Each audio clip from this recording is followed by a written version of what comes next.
Worshipping the Buddha statue.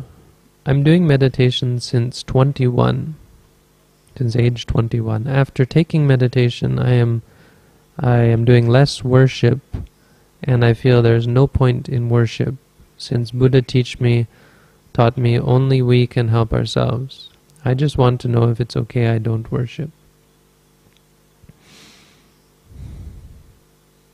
Well, the Buddha said the best sort of worship is practice. He didn't use the word worship, although you might translate it that way. Yeah, I mean you could if you look at his wording.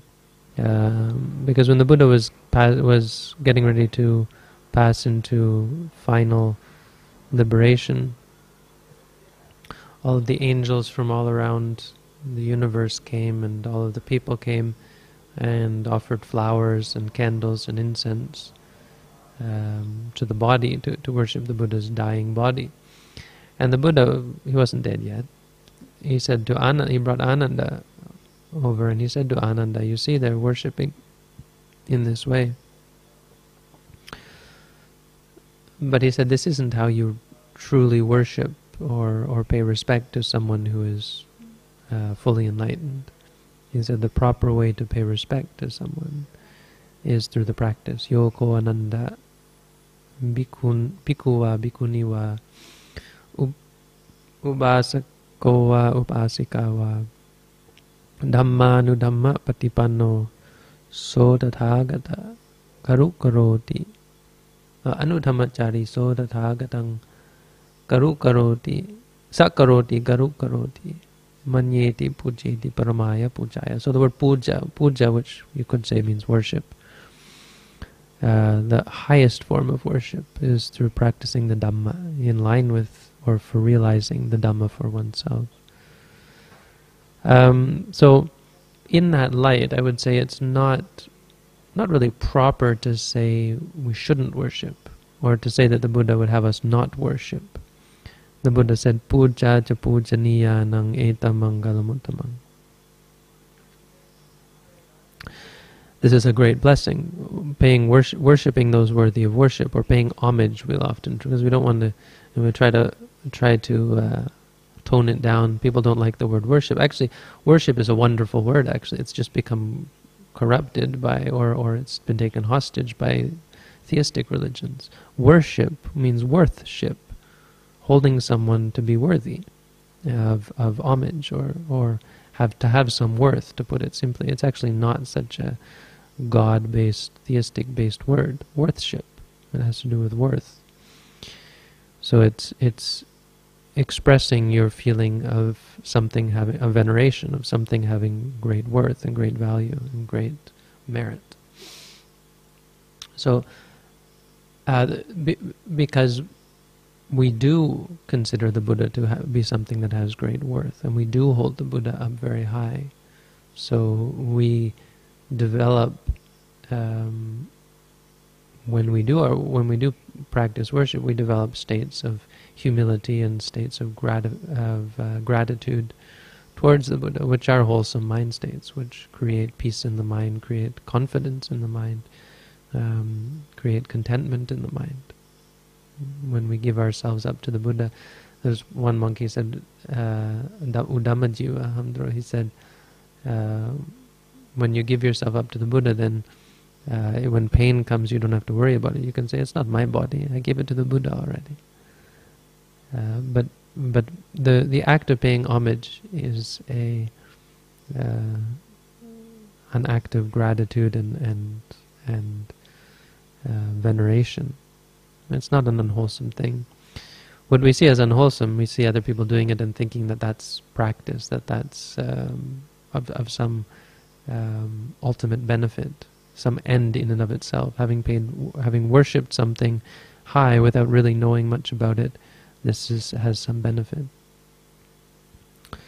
And you know, in a conventional sense, it does. It makes one happy. It makes one confident, and can theoretically lead a person to be born in heaven, for example. So this is, we might even say that theistic religions have some merit to them, in the sense that they do teach people theoretically how to go to heaven through this practice of prayer and worship and developing mind states of rapture and so on.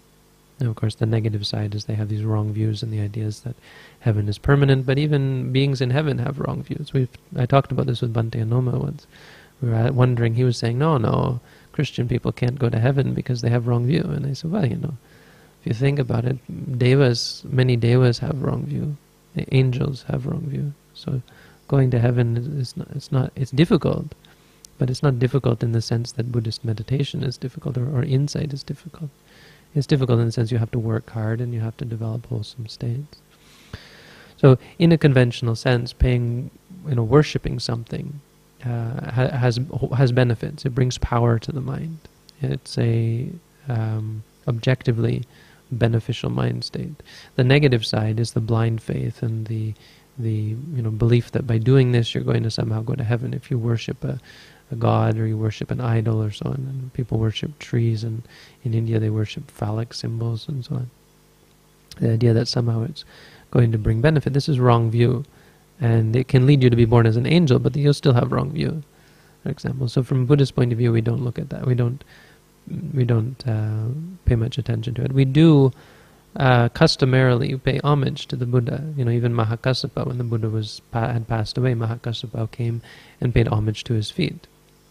We do this. We worship. He came and you could say worship the Buddha, expressed his feeling that the Buddha had some worth and the idea that the Buddha was his teacher. But he didn't do it thinking that it was going to bring some benefit. He just did it out of respect and a feeling that it was the proper thing to do, out of respect and gratitude for his teacher and for the Buddha, who was a very special being.